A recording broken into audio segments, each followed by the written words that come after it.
શ્રી ગણેશાય નમઃ. જય માતાજી. જય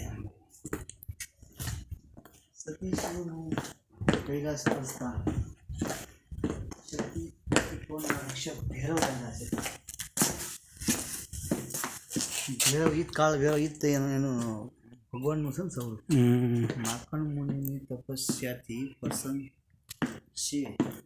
યમરાજને તેને દૂર રાખ્યા. માખણ મુનિએ સંડે પાઠ અને મૃત્યુંજય મંત્રની વ્યવસ્થા કરી. માખંડે મુનિ યજ્ઞમાં દક્ષ રાજા પ્રવેશ. જય